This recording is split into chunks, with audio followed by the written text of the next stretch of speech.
দুলু মিয়া। সুপ্রিয় বন্ধুরা, আশা করি ভালো আছেন। অবশেষে মেগাস্টার শাকিব খানের দরদ সিনেমার সেন্সর সার্টিফিকেট পেয়ে গেল অনন্য মামুন সাহেব, সেটা কলকাতায়। কেননা উনি একটা ফেসবুক পোস্ট করেছে, আর সেই পোস্টে উল্লেখ করা আছে, আর সে কথাগুলো পড়লেই কিন্তু বোঝা যায় যে সিনেমাটি সেন্সর সার্টিফিকেট পেয়ে গেছে ইন্ডিয়াতে। উনি লিখেছেন যে মেগাস্টার শাকিব খানের প্রশংসা যদি ভিন্ন দেশের মানুষের মুখে শোনা যায় তাহলে সেটা কতই না ভালো হয়। আর সর্বশেষে উনি লিখেছেন যে আজকের দিনটা আমার জন্য, ওনার কথা বলছেন যে আমার জন্য আর দরদ টিমের জন্য স্মরণীয় হয়ে থাকবে। আর উনি যে জায়গায় দাঁড়িয়ে ছবিটি তুলেছেন সেটা হচ্ছে কলকাতার একটি সেন্সর বোর্ডের অফিসের সামনে। এটা হচ্ছে ওনার ফেসবুক পোস্ট। তবে একটা কথা স্পষ্ট যে কলকাতায় যে সেন্সর সার্টিফিকেট তিনি পেয়ে যাচ্ছেন, এমনকি অ্যাকশন কাট এন্টারটেনমেন্ট, সেখানে ওদের তরফ থেকে বলা হয়েছে যে শাকিব খানের অভিনয় দেখে, মানে দরদ ছবিটি দেখেছে তারা, মানে দরদ ছবিটি সেন্সর করার সময় দরদ ছবিটি তার মানে দেখেছে তারা। যে কোনো ছবি যদি সেন্সর বোর্ডে যায় তাহলে সেই ছবিটাকে তারা তন্ন তন্ন করে দেখবে, আর যদি কোনো ধরনের সংশোধন করতে হয় তাহলে সেখান থেকে তারা জানিয়ে দেবে আর ছবিটি ফিরিয়ে দেবে।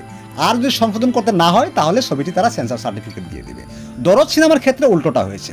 দরদ সিনেমা দেখে যারা পরিচালক, মানে যারা সেখানকার পরিচালক, তারা দেখে মুগ্ধ হয়েছে মেগাস্টার শাকিব খানের অভিনয় দেখে। তারা কিন্তু তুফান দেখেছে, তারা কিন্তু অন্যান্য সিনেমা দেখেছে মেগাস্টার শাকিব খানের, কিন্তু দরদ ছবিটি নিয়ে তারা কিন্তু একেবারে উৎফুল্লিত আর তারা একেবারে মুগ্ধ হয়ে গেছে।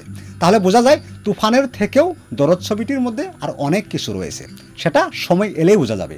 এখন তাহলে একটা প্রশ্ন, সেটা হচ্ছে দরদ ছবির হিন্দি ভার্সন ট্রেলার বা টিজার সেটা কখন রিলিজ পাবে, বা দরদ ছবির হিন্দি গান কিংবা বাংলা গান সেটা কখন রিলিজ পাবে? কারণ ছবিটি কিন্তু সেপ্টেম্বরেই মুক্তি পাচ্ছে অনন্য মামুন সাহেবের একটা ভাষ্য অনুযায়ী, আর উনি আগেও জানিয়েছে, তবে দিন তারিখ ধার্য করা হয়নি। তবে চলতি বছরের সেপ্টেম্বর মাসে ছবিটি রিলিজ পাবে বলে এই কথা তিনি জানিয়েছেন। কারণ আরেকটা কথা তিনি স্পষ্ট করেছেন, সেপ্টেম্বর মাসে, তার মানে ছবিটি রিলিজ হওয়া মানে সময়ের উপর নির্ভর আর পরিস্থিতির উপর নির্ভর।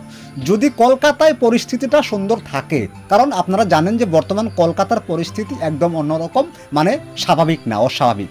সেখানে অনেক তার মানে ইস্যু চলছে আর আন্দোলন চলছে, যার জন্য কলকাতা নিয়ে এখনও বলা যেতে অসুবিধা আছে। আর একটা কথা স্পষ্ট যে বাংলাদেশের পরিস্থিতি দিন দিন কিন্তু ভালো হয়ে যাচ্ছে, আর সেখানে ছবিটি রিলিজ হওয়ার সম্ভাবনা একদম বেশি। আর যদি দুটো দেশে ছবিটি একই সঙ্গে রিলিজ দেয় তাহলে ডেটটা পিছোতে হবে, যদি কলকাতার সিচুয়েশন ভালো না হয় তাহলে। আর যদি বাংলাদেশে আগে রিলিজ দেওয়া হয় আর ইন্ডিয়াতে পরে রিলিজ দেওয়া হয় সেক্ষেত্রে কিন্তু সেটা আলাদা বিষয়। তবে হ্যাঁ, প্যান ইন্ডিয়ান ছবি যেহেতু, তাহলে ইন্ডিয়া আগে রিলিজ পাওয়া দরকার, আর ইন্ডিয়াতে আর বাংলাদেশে একই সাথে রিলিজ পাওয়া দরকার। প্রিয় ভাইয়েরা, যদি আমার এই ভিডিওটি ভালো লেগে থাকে তাহলে একটি লাইক করে দেবেন আর কমেন্টের মাধ্যমে আপনার মতামত জানান। আর নতুন হয়ে থাকলে হ্যাঁ, চ্যানেলটিকে সাবস্ক্রাইব করতে ভুলবেন না কিন্তু। দেখতে থাকুন, নিশ্চয়ই ভালো লাগবে। ধন্যবাদ।